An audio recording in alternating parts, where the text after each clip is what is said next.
Here we go. I should be recording. Fingers crossed it's working. On my previous video, I was on the DRZ with the helmet camera on. Hoping it works today. The microphone is always a bit iffy. I have got a face mask on as well this time, so I don't know if it'll be any noisier or muffled or whatnot.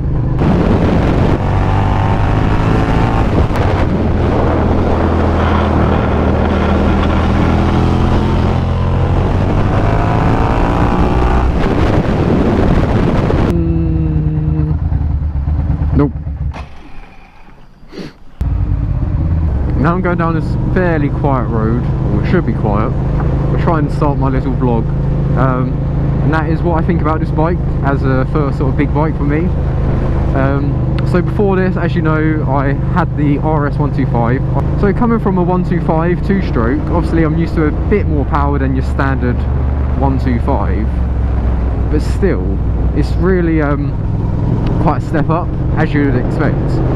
So when I took my test, I started on a GS500, which is a parallel twin Suzuki, and that wasn't too intimidating because I've previously ridden other bikes before, albeit for like 5 minutes, but still the GS was very tame.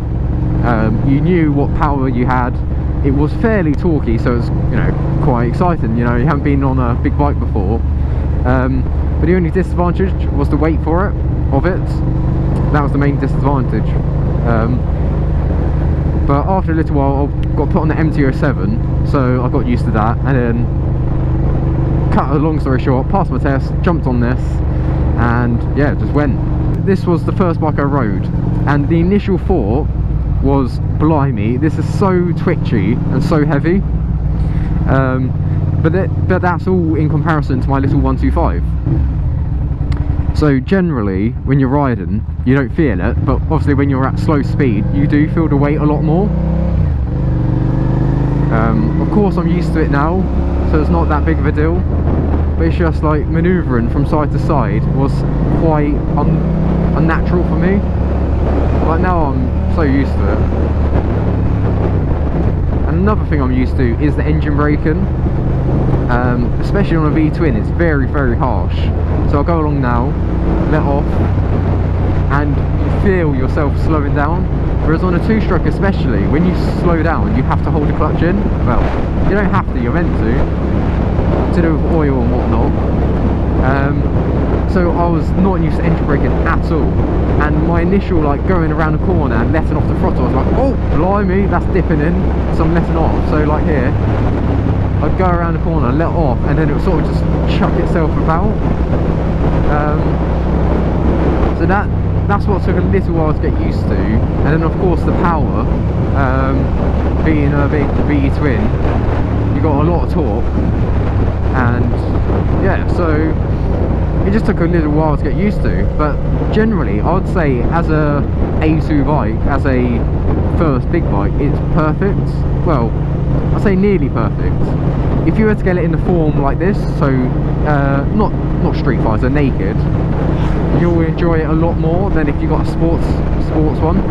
This is an S model bike, however I did do the conversion myself because I wasn't confident or happy with the positioning. But the engine is, you know, plenty of fun, loads of torque, but it's not too stupid. It's not like a million miles an hour bike. You can get into trouble, but it's not that bad.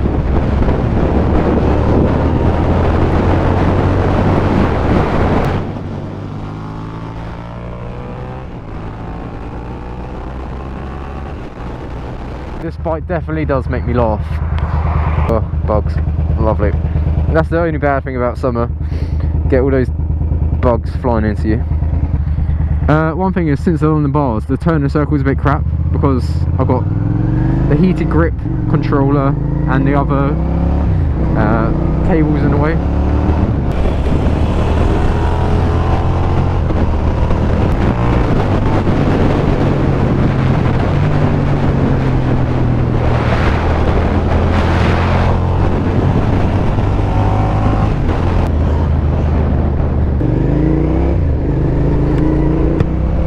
that's the one thing I was going to get onto, price. I picked this up for, I want to say 1200, maybe give or take 100, I can't remember exactly that, but 1200 rings a bell. It is a category C, however it's only had done 10,000 miles when I got it. So if you're looking around, say £1,500, maybe up to 2,000 for a really like good condition one, that's all you need really.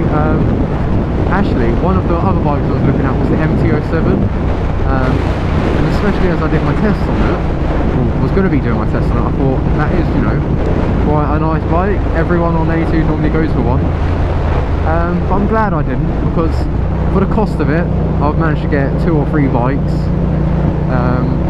and they are, you know, nice and refined because they're, you know, brand new release bikes. Generally you're going to get the same sort of performance, and especially if you're a newbie, you're not going to be able to be any quicker on an MT-07 compared to an SV. It's all down to experience really. I don't know really, I think I'll leave it like that for now. I'll end the video as of this point. If I come up with anything else to say, I'll include it. If not, if you do have any questions about the SV, or I don't know, anything really, I guess. Well, another thing is the exhaust on it. I'm not sure whether it's stock. I don't know, because it's shorter than standard, so I don't know if it's been like a standard one stubbied, or whether it's a completely different make. Can't say. But yeah, it does sound good. I think that's the thing with this bike, the acceleration is amazing. Top end it does lack. So if you do compare it to a 600 sports bike, you're not going to be able to keep up at the top end, but it's the acceleration that mainly counts really. I sort of mentioned it earlier, but the weight of the bike isn't actually too intimidating.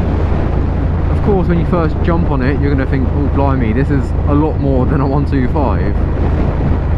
But once you get the hang of it and the feel, it's really not too bad.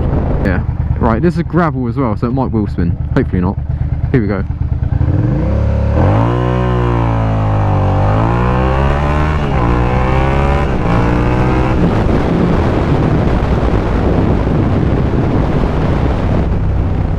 I'm not sure whether that was my clutch slipping a bit, or me just not changing gear properly, but you know, it's not that. It didn't feel that good then. Okay, I'll do an acceleration actually. Let me drop down a bit. 40 miles an hour in whatever gear.